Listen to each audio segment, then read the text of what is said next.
আমাদের কাছে অনেকে এসে বলে, সাইফুল্লাহ ভাই সালাতে মনোযোগ পাই না, কেমনে আমরা মনোযোগ দিব, কনসেন্ট্রেশন আসে না। প্রত্যেকেরই আমাদের অভিযোগ আছে। আমি ছোট্ট দুইটা টিপস দিয়ে রাখি। আজকের থেকে শপথ নেন যে আমরা সালাতের কোনো দোয়া তাসবিহ রুকু এবং সিজদারটা 7 তাসবির নিচে আমরা পড়ব না। সুবহানা রাব্বিল আযীম, সুবহানা রাব্বিল আযীম, মিনিমাম 7 তাসবিহ। দুনিয়া একদিক, আমি একদিক। ইমাম সাহেব যদি এর থেকে কমে ওঠে তো ইমাম সাহেবকে পার্সোনালি একটা চিঠি দিবেন যে আমরা প্রোডাক্টিভ রমাজানে আসছিলাম, আমরা 7টা তাসবিহ করে পড়তে চাই, তার যেন সম্মান থাকে। হয়তো উনি সকলের দিকে তাকায় একটু কম করেন, তো আমাদের রমাদানে অন্তত আপনি একটু সুবহানা রাব্বিল আলা 7 বার পড়ার মতো আমাদেরকে সুযোগ দিন। সম্মানের সাথে একটা চিঠি দিয়ে উনার পকেটে দিয়ে চলে আসবেন, দেখবেন উনি পরিবর্তন হয়ে গেছে ইনশাআল্লাহ।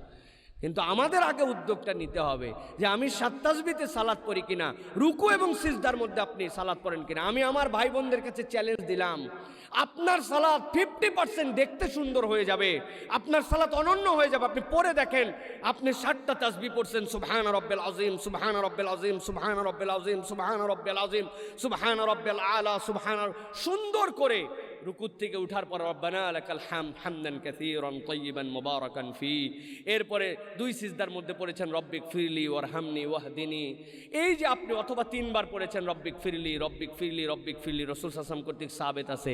আপনি এইটুক শুধু করে দেখেন, আপনার সালাতটা একটা ব্যতিক্রম সালাত হবে। আর 2 নম্বরে সালাতে মনোযোগের জন্য র্যান্ডম সূরাত থেকে বেরোতে হবে আপনাকে। যেই সূরা সব সময় পড়ি আজকে ওই সূরা পড়বো না, ব্যতিক্রম সূরা থেকে আজকের থেকে সালাত হবে। আপনার জানা আছে, আমি জানি আপনার 10টা সূরা মুখস্থ, কিন্তু আপনি ইন্না আতানার কুল্লু আল্লাহর উপর আমল করতেছেন। ক্যাম্পাসে আসার পরের থেকে এর বাইরে আপনার কোনো সূরার এখন পর্যন্ত তেলাওয়াত করার সুযোগ হয় নাই। কিন্তু আপনি আজকের থেকে শপথ নিয়ে আমি আড়াইতাল্লাজি পারি না, ওইটুকুই পড়বে। আমি না সূরা রহমানের 4টা আয়াত পারি, আর রহমান আল্লামাল কোরআন খলাকাল ইনসান আল্লামাহুল বায়ান, ওইটুক পড়ি। আমি ইয়াসিনের না 3টা আয়াত পারি, ইয়াসিন ওয়াল কোরআনিল হাকিম ইন্নাকা লামিনাল মুরসালিন, আমি ওইটুক পড়ার জন্য। আমি না ওই যে আমি কি বলে আমাদের আয়াতুল কুরসির কয়েকটা আয়াত পারি, আল্লাহু লা ইলাহা ইল্লা হুয়াল হাইয়ুল কাইয়ুম। আজকে আমি সালাতের প্রথম রাকাতে এইটুকু পড়ব।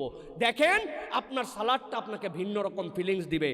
আর সাথে সাথে মনে রাখতে হবে সালাতের কনসেন্ট্রেশনের জন্য 2টা আমল আছে। একটা হচ্ছে চোখকে স্থির রাখতে হবে। আমি এদিক সেদিক তাকাবো আর সালাত আদায় করব, দেখতেছি ফিরতেছি, এইটা আপনার সালাতে কখনো মনোযোগ দিবে না। আপনার চোখকে একদম সিজদার জায়গায় ফিক্স, আর যখন রুকুতে যাবেন 2 পায়ের মধ্যে ফিক্স, এইটা একটা আমল। আর 2 নম্বর, নামাজের মধ্যে যদি আপনার মনোযোগ না আসে, এই নামাজের হাত বাঁধা অবস্থাতেই আপনি আউযু বিল্লাহি মিনাশ শাইতানির রাজিম এইটা পড়ার পরে ডান পাশে শুধু মুখটা ফিরাই দিবেন, ফিরাই দিয়ে এই আউযুবিল্লাহ পড়ার পর 3 বার থুতু ফেলার শুধু ইশারা করবেন, থু থু থু, 3টা ইশারা করবেন আপনি জাস্ট নামাজের মধ্যেই, যে আমি এত চেষ্টা করতেছি তারপরে আমার মনোযোগ নাই কেন। আপনার সালাত ভাঙবে না, কিন্তু আপনার সালাতে যে ডিস্টার্ব করে শয়তান, ওই শয়তান আপনার থেকে ভেগে যাবে। এটা রাসূল সাল্লাল্লাহু আলাইহি ওয়াসাল্লাম কর্তৃক প্রমাণিত সুন্নাহ। অথচ আমরা মুমিন হিসাবে অভিযোগ আছে মনোযোগ থাকে না, এদিক ওদিক মন দৌড়াদৌড়ি করে, কিন্তু জীবনে এই প্র্যাকটিস আমি করি নাই। ক্রাইটেরিয়াগুলো ভালো করে বুঝে নেন। মনোযোগের জন্য জায়গা মতো চোখ সরবে না, আপনি ওই জায়গায় চোখ। 2 নম্বর, নতুন সূরা দিয়া আপনার অজানা যেটা র্যান্ডম পড়েন এরকম সূরা দিয়ে আপনি পড়বেন, এবং নিজের কানে যেন ওটা শুনতে পান। মনে মনে নামাজ আছে আমাদের, বিশেষ করে আমাদের মা বোনেরা আছেন, ওনারা হচ্ছে মনে মনে নামাজ পড়ে। এই আল্লাহু আকবার, আলহামদুলিল্লাহ শেষ, এই সূরা ইখলাস শেষ, এরকম না।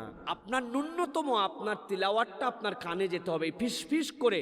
এইটা আপনার সালাতের মনোযোগ বৃদ্ধি করবে। সুতরাং আজকের থেকে আমি আমার ব্যতিক্রম সালাতের উপস্থাপন করতে চাই। রাজি আছেন ইনশাআল্লাহ? কথা বলতে হবে ছেলেদেরকে, রাজি আছেন ইনশাআল্লাহ? ইনশাআল্লাহ প্রিয় ভাই, করে দেখেন কি মজা পেয়ে যাবেন আপনি। আসর থেকে আপনার প্র্যাকটিস যদি এরকম হয়, আপনি ভিন্ন রকম একটা ফিলিংস পাবেন প্রিয় ভাইয়েরা। আর 2 নম্বর, সালাতের ভিতরের প্রণিধানযোগ্য যেইগুলো দোয়া, সুবহানা রাব্বিল আযীম মানে কি, সুবহানা রাব্বিল আলা মানে কি? আহারে, জিজ্ঞাসা করলে আমাদের মধ্যে 50% মানুষ জানে না। সুবহানা রাব্বিল আলা মানে জানি না, সানার অর্থ জানি না, ওয়া তাআলা জাদ্দুকা মানে কি আমি জানি না। আমি দোয়ায় কুনুত শিখেছি, কিন্তু দোয়ায় কুনুতের অর্থ জানি না।